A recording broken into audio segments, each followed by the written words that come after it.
L'exil. Que de fois l'exilé a pleuré le pays perdu, le pays de l'enfance. Mais ce pays mythique existe-t-il vraiment?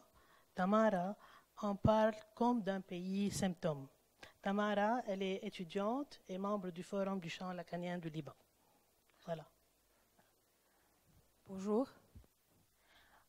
Le titre de mon texte est Le langage, ce premier exil.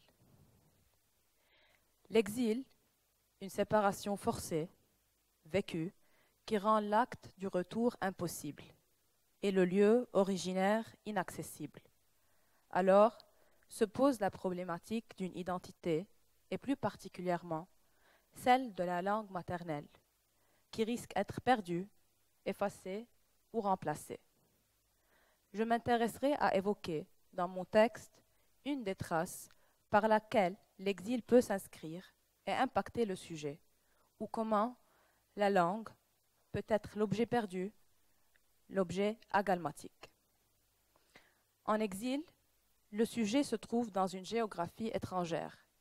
Il se confronte à une culture, une norme et une langue différentes des siennes.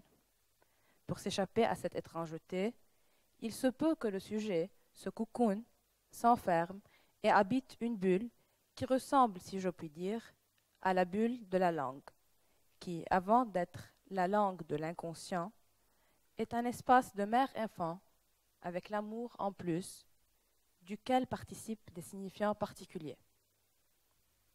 Le sujet se laisse trouver dans ce cocon de protection et de support, cocon de jouissance autre. Le sujet exilé tente de ne s'entourer que par cet autre qui fait usage du même parler que le sien, en refusant d'être impacté par cette étrangeté qui l'entoure. Le sens qui aurait dû être donné à l'exil est alors rejeté. Le pays originaire devient un pays mythique, un conte fabuleux, un récit évoqué par une parole de nostalgie, d'affect et de glorification d'un lieu qui n'a jamais existé. Entre le mythe et l'impossibilité du retour s'établit le fantasme du sujet exilé.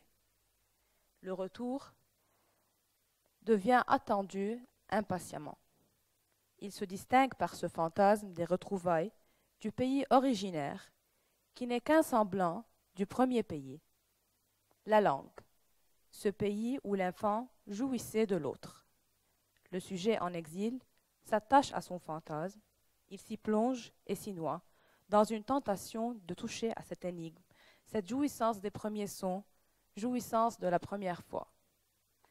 Ce n'est qu'une tentation de retourner à l'impossible disparu. Et puis soudain, le retour devient possible. Il est là. On revient au pays tant de fois rêvé. Mais, contrairement à ce qui est attendu, le fantasme se heurte au langage. Turé est là.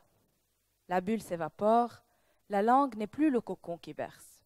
Je cite, « La fonction de la turée, dit Lacan, du réel comme rencontre, la rencontre en tant qu'elle peut être manquée, qu'essentiellement elle est la rencontre manquée, c'est d'abord présentée dans l'histoire de la psychanalyse sous une forme qui, à elle seule, suffit déjà à éveiller notre attention, celle du traumatisme.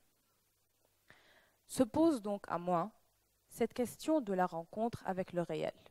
En d'autres termes, comment le retour de l'exilé n'est qu'une rencontre du réel avec le réel? Est-ce donc que l'exil insiste, revient et se répète? Le sujet, face à la chute de son fantasme, continue à rechercher le pays perdu. On pourrait alors parler du pays symptôme. Face à sa déception, le sujet continue à rêver d'un pays, sans savoir faire avec sa perte. Il essaye de nouveau et répète, afin de retrouver ce pays de la jouissance de la langue, cet objet perdu de jouissance, mais sans ne jamais y arriver. Cette répétition m'a fait penser au traumatisme du langage, au premier exil du pays de la langue. La langue est un premier pays auquel on ne cesse jamais d'essayer d'y revenir. Et l'exil est la barre qui divise le sujet. Cet exil n'est qu'un après-coup, du premier exil, l'exil provoqué par le langage.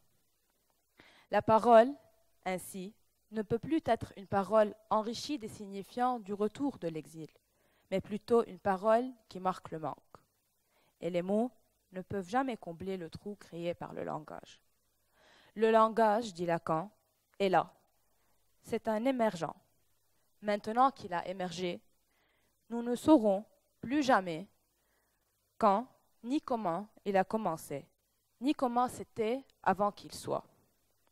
Le fantasme de la langue, le premier pays, n'est plus qu'une jouissance perdue, avec son reste symptomatique.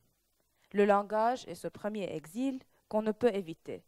Cette aliénation qui, suite à la séparation, conditionne l'humain en impactant le corps. On n'est à jamais exilé, divisé. Et ce reste de soi aspire éternellement à l'objet perdu. Merci.